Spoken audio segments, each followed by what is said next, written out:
know you're out there. I can feel you now. I know that you're afraid.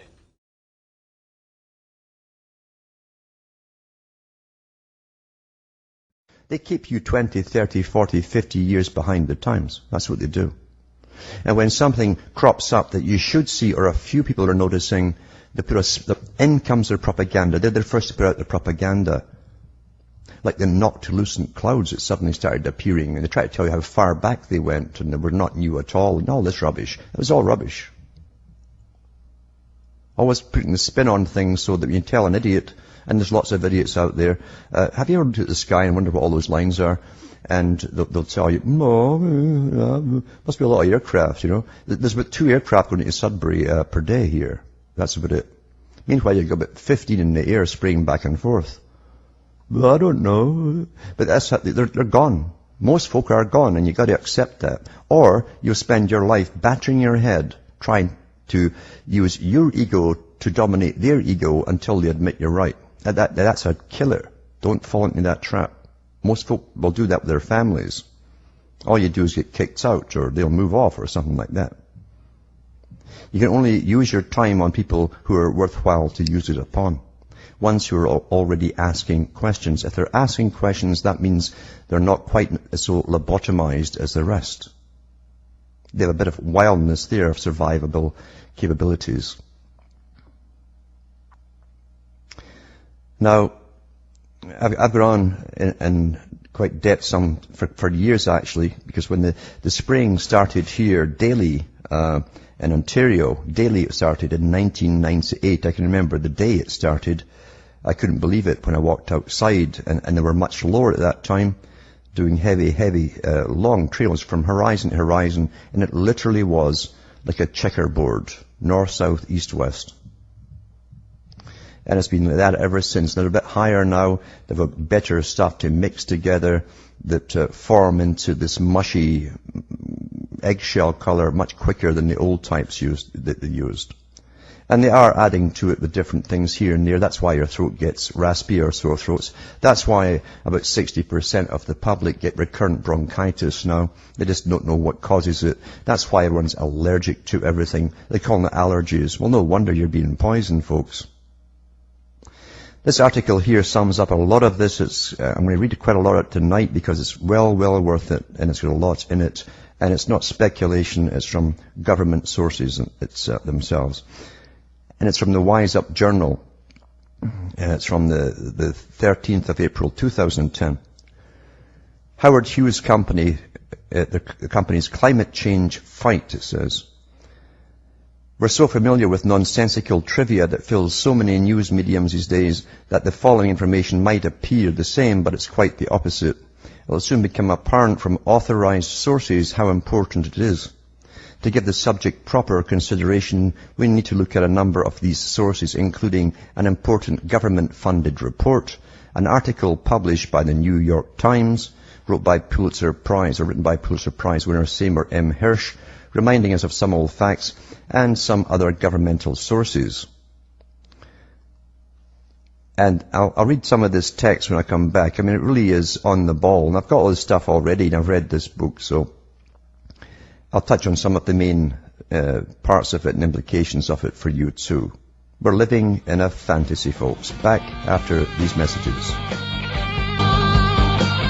Hi, folks. This is Alan Watt, and we're cutting through the matrix, reading an article from Wise Up on the spraying and the governmental sources that you can go to see, yep, they're doing it all right, and how they've gone about it up till this present time, and where they want to go with it. It says the text below is taken directly from the United States government patent site. The restricted for government-only domain.gov can be seen in the site's address. It shows a technology with patent number, and it gives you the number by Hughes Aircraft Company, filed in 1990, with relating technology filed back in 1965. Keep in mind that the U.S. government funded a large 1992 report titled, this is a very important report or book really, Policy Implications of Greenhouse Warming, Mitigation, Adaptation, and the Science Base. By the way, you can get it on PDF and on Scribd, I think, if you do a search. There's a few places you can get it for free. which can be read from the archive of the National Academy's Press. You can also go in there too and take it basically chapter by chapter. Discussed this technology on a global scale and expressed, quote, the surprise of this analysis is the relatively low costs. This is what they're on about, the low costs of dumping aluminum oxide and various other metallic oxides into the atmosphere. And they said at the time, we can do this within 2 years. That was published in 1992. It says, we'll read some more detailed extracts from this report momentarily and see how current administrations support it. But first, the technology that Hughes Company developed decades ago. Now, all the links that I'll mention are on the site, the gov links and whole bits from the government itself. So there's no conspiracy here. It's from them, those guys. And it's got the patent numbers and all the rest of it too, and links to the patent numbers. But listen to this. This is what's in this particular policy implications of greenhouse warming. That all it's a Bible for these guys at the top. It says stratospheric Welsh-back seeding for reduction of global warming. This invention relates to a method for the reduction of global warming resulting from the greenhouse effect, and in particular to a method which involves the seeding of the Earth's stratosphere with Welsh-back-like materials. Most current approaches to reduce global warming are to restrict the release of various greenhouse gases, such as CO2, CFC and methane. These imply the need to establish new regulations and the need to monitor various gases and to enforce the regulations. One technique proposed to seed the metallic particles was to add the tiny particles to the jet fuel of jetliners so that the particles would be emitted from the jet engine exhaust while the airliner was at its cruising altitude. While this method would increase the reflection of visible light incident from space, the metallic particles would trap the long wavelength black body radiation released from the Earth. This could result in net increase in global warming. It said here, not decrease by increase. And you found that too. When you're spraying heavily in a summer with that polymer type material C, it actually increases the heat down below. So such materials can include the class of materials known as Welsh-back materials. Oxides of metals such as aluminum oxide are also suitable for the purpose. The greenhouse gases layer typically extends between 7 and 13 kilometers above the Earth's surface. The seeding of the stratosphere occurs within this layer. The particles suspended in the stratosphere. And that's all I give, to suspend it in the stratosphere for as long as possible. This article also, I've gone into all these different sites, by the way, in the government sites. They admit that in sunrise and sunset you'll get these odd kind of rainbow effects around the sun. That's been getting seen now since 98 pretty regularly now. But they also mention it too, that they're going to use multi-battery and arrays of super lasers to pulse through the atmosphere. And I've seen the pulsation effects on some nights. It's like a piano, someone playing a piano from top to bottom, back and forth, rippling across the sky. They're actually doing this stuff. Have been for years, folks. To continue with this one here, it says here, it's presently believed that the particle sizes in the 10 to 100 micron range would be suitable for the seeding purposes. Larger particles would tend to settle to the Earth more quickly. By the way, they also use jet streams. That's why I get so much dumped on top of me here. It carries it all the way down, large carrying area, down to Buffalo and New York area. And it comes up. They also seed it heavily over Chicago area. The greenhouse gases are typically in the Earth's stratosphere at an altitude of 7 to 13 kilometers. This suggests that the particle seeding should be done at an altitude order of 10 kilometers and then be seeded by dispersal from seeding aircraft. One exemplary technique may be via the jet fuel as suggested by prior work, remember, they'd already done the studies on it back then, regarding the metallic particles. The National Academy of Sciences, who have a U.S. Congress charter, organized the creation of the report, again, policy implication of greenhouse warming, mitigation, adaptation, and the science base. For those who have a brain and don't mind struggling through stuff, you'll find it fascinating. For the rest of them, forget it. It's not written for you. It's just not written. You'll lose interest, after a few sentences. As on page 8 of the front matter, it states that the project was funded by the government, the U.S. Environmental Protection Agency, and got other funding from a consortium of private foundations. Again, the the parallel government, including the Carnegie Corporation of New York, the Charles E. Culpeper Foundation, the William and Flora Hewlett Foundation, John D. and Catherine T. MacArthur Foundation, and the Alfred P. Sloan Foundation. The project had a massive amount of people involved, and United Nations man Maurice Strong, you know Maurice Strong, the technocrat, that's what he's called, a technocrat, not responsible to the public, but makes big agendas like the Earth Charter. He was there at the conception phase, as stated in page 3. This is from the government. These introductory pages show what specialists from private and governmental bodies were involved with tunnel knowledge in the fields of chemistry, law, the Air Force, biomedical engineering, civil and environmental engineering, genetics is involved, atmospheric physics, and economics, to name a few. Professors were brought in from the most upper-class colleges in the United States, such as Harvard, Yale, Carnegie, Berkeley, MIT, who constantly work with the United States Department of Defense, and MIT certainly does it more than others, the Rockefeller University, and so on. General Motors acquired Hughes Aircraft Company, plus its technology, and their vice president of the research laboratories, Robert Frosch, took part along with Joseph Glass, the director, vice president, and general manager of the fluorochemical division at DuPont, the world's second largest chemical corporation that also works with the military. There are many other notables, including John McLucas and former U.S. Secretary of the Air Force. On page 59 of the report, Hughes patented his way is listed amongst other options. The patent is to use aircraft to maintain a cloud of dust in the low stratosphere to reflect sunlight. Page 59 also states, geoengineering options appear technically feasible in terms of cooling effects and costs on the basis of currently available preliminary information. This is back in the early 90s, folks. On page 44 and 60, they expressed their delight at such low cost. They actually have it broken down when you actually go into that, the links I'll give you from the government, at so much per ton.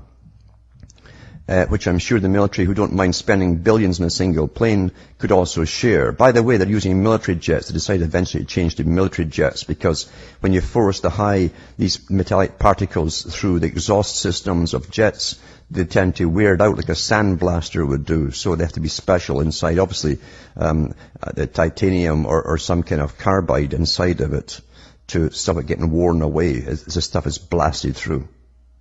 Perhaps one of the surprises of the analysis is the relatively low cost at which some of the geoengineering options might be implemented. On page 454 of the 1992 Global Geoengineering Report, they go into the costs of chemtrailing with Hughes-type technology.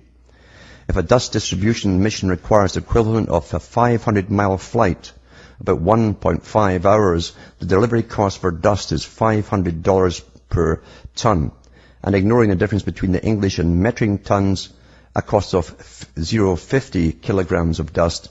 If 1010 kilogram must be delivered each 83 days, that's what they figured on, provided dust falls out at the same rate as soot, 5 times more than the 1987 total ton miles will be required. So they actually had figures in 87 as to what they were going to use on the public, but they started doing this about 94 instead up to 98. The question of whether dedicated aircraft could fly longer distances at the same effective rate should be investigated, so they decided to use the air forces for it. On page 459, the conflict of interest, so-called experts recommended going ahead with geoengineering as soon as possible. That was 92. And that the governments of the world can simply reduce as much CO2 as they care to pay for. So they're going to go ahead with this as soon as possible. And they said they could do it within 2 years. Cloud stimulation by provision of cloud condensation nuclei appears to be a feasible and low-cost option capable of being used to mitigate any quantity of CO2 equivalent per year.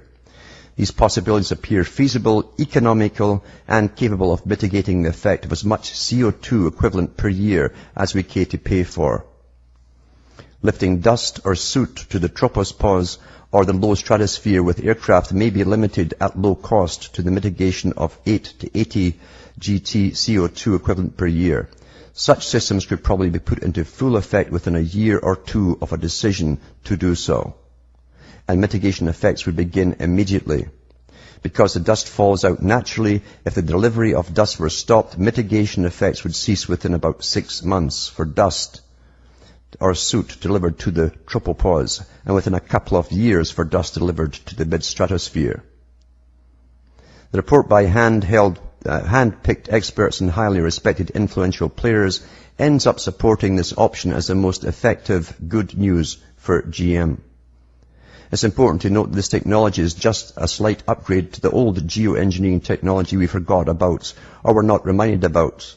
The following two 1970s articles are from the New York Times archives, and I've got their links. I'll put them up on my site, cuttingthroughmatrix.com, at the end of the show. You can go and look them up yourself. But here's one from the New York Times, July 12, 1973. Senate urges the U.S. to seek end to all environmental warfare.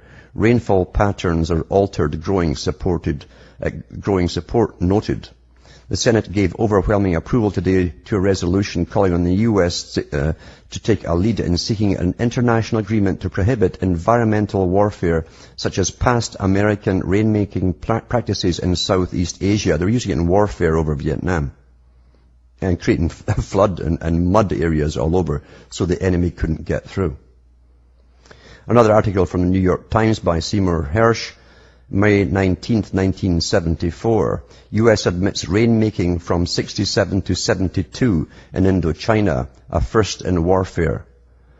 May 18th, the Defense Department has acknowledged to Congress that the Air Force and Navy participated in extensive rainmaking operations in Southeast Asia from 1967 to 1972 in an attempt to slow the movement of North Vietnamese troops and supplies through the Ho Chi Minh Trail network. There you have government admitting they can change the climate decades ago. That international treaty was written up and ratified from 1977. That's at the United Nations. It's titled Convention on the Prohibition of Military or Any Other Hostile Use of Environmental Modification Techniques, and can be viewed on the Federation of American Scientists sites. The link is here, by the way, and on the Carnegie Endowment site, and the link for that's here too. This technology is obsolete, yet remarkably most of us would think it's a technology yet to be developed.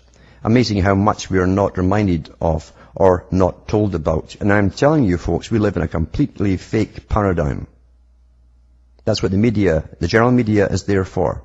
What the media does is show you the side effects of policy implementations. Oh, look at that. Oh, isn't it terrible what they've done here? Oh, the cost of this, blah, blah, blah. That's what they give us, the side effects, the fallout, not the causes.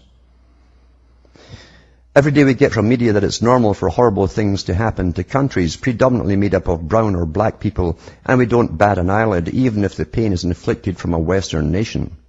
But the question is, does unaccountable national security branches of governance have the same mindset when it comes to us, the peak of democratic civilized society? The UK, USA, France, Canada, and so on. Fortunately, there's an answer to that question, as briefly mentioned by the third largest newspaper in the UK, The Guardian. This is from the 21st of April 2002. A government report just released provides for the first time a comprehensive official history of Britain's biological weapons trials between 1940 and 1979. It's still classified after 79, folks. So this is what they have declassified.